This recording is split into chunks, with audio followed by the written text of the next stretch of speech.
अभी धीरे धीरे तैयारी और तेज सी पकड़ेगी। भारतीय जनता पार्टी ने अभी तक अपना प्रत्याशी घोषित नहीं कर पाए, बता रहे हैं केशव प्रसाद मौर्य की किस तरीके से चुनाव लड़ेंगे। कोई ना कोई प्रत्याशी तो आएगा भाजपा की तरफ से, हम अपनी तैयारी कर रहे हैं, भाजपा वाले अपनी तैयारी कर रहे हैं। शाक के प्रत्याशी पर दाव खेलना चाह रहे हैं। सुनने में आया था कि आलोक शाक के प्रत्याशी एमएलसी बनने वाले थे, इसके बाद में उनका नाम कटा, तो शाक के मतदाता नाराज हो सकता है। कोई साग के मतदाता नाराज नहीं होगा। आलोक साग जी हमारी समाजवादी पार्टी के मजबूत स्तंभ है मैनपुरी से, और हम सब लोग बहुत ही स्टेबिलिटी के साथ और कोऑर्डिनेशन के साथ काम कर रहे हैं। लगातार सांसद भाजपा के बृजभूषण सिंह का समाजवादी पार्टी विरोध करती रही है, अब चर्चा चल रही है कि राष्ट्रीय अध्यक्ष उनको टिकट देना चाह रहे हैं। नहीं, अभी तो चर्चाएं चल रही हैं, इसमें ऐसी कोई बात नहीं है। चर्चाएं तो कौन चला देता है आप सबको पता ही है, कौन कहाँ से कैसी चर्चाएं चलती है।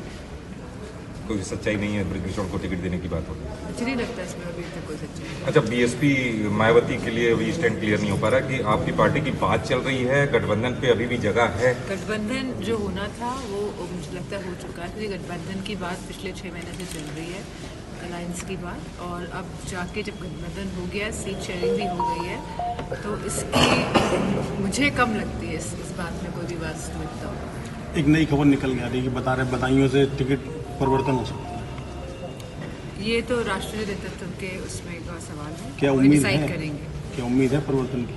नहीं, मुझे इस बारे में कुछ नहीं पता, मुझे मैनपुरी के बारे में पता है। मैनपुरी की दिल्ली के मुख्यमंत्री अरविंद केजरीवाल के इस बार लोकसभा चुनाव में उनका कहना है कि इस बार धर्म और अधर्म का युद्ध है।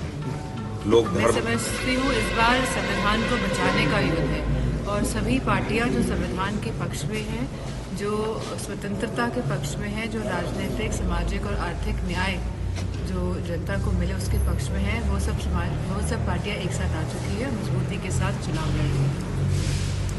बीजेपी कह रही है समाजवादी पार्टी घबराई हुई है। मैनपुरी जो सीट बीजेपी जीतने जा रही है, तो उसको लेकर समाजवादी पार्टी लगातार मीटिंगें कर रही है, घर घर जाके दौर लगा हुआ है लोगों से मुलाकात करने के लिए। अगर हम लोग घर घर जाके दौरे करते हैं तो भी दिक्कत है, अगर नहीं जाते हैं तो भी दिक्कत है। दिक्कत तो हर बात से है। तो मैं मैनपुरी की जनता से कहना चाहूँगी कि मैं पूरे समर्पित होकर उनकी सेवा करने के लिए समाजवादी पार्टी की प्रत्याशी हूँ, और आप पूरा योगदान दीजिए। अगर भाजपा केशव प्रसाद मौर्य पे दाव खेलती है मैनपुरी लोकसभा सीट के लिए, कितना बड़ा चुनौती खड़ा कर सकते हैं? कि चुनौती नहीं होगी, क्योंकि यहाँ की जनता बहुत ही जागरूक जनता है। वो जानती है कि मैनपुरी के लोग जानते हैं कि किसने मैनपुरी में सबसे ज्यादा। मैम, मायावती ने कहा अकेले चुनाव लड़ेंगी, मीडिया की खबरों को भ्रामक बताया। जी, कैसे देखती हैं आप उनकी इस बात? तो मायावती जी का बयान आया है, तो डेफिनेटली मीडिया वाले ही खबरें उड़ाते भी हैं, और विपक्ष पार्टियां प्लांट भी करती है खबरें, तो जो उनकी बात कही गई है तो मैं समझती हूँ सही है। टीएमसी भी बंगाल में अकेले चुनाव लड़ रही है, और यूपी में सपा कांग्रेस अलायंस को कितना मजबूत समझ रही हैं आप इस समय? सपा कांग्रेस का अलायंस तो मजबूत है, और टीएमसी जो है, जो बात चाह रही थी, जिस कंडीशन में अलायंस हो, वो जो बात उनकी नहीं बनी है, तो मैं समझती हूँ कि टीएमसी बहुत मजबूती के साथ चुनाव लड़ने जा रही है कलकत्ता में।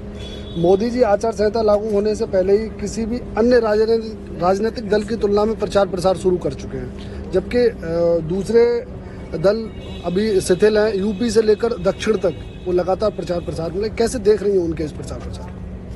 नहीं, वो प्रधानमंत्री जी हैं, वो भाजपा के बहुत प्रमुख नेता हैं, तो उन्होंने अपना प्रचार प्रसार शुरू कर दिया, तो ये अच्छी बात है।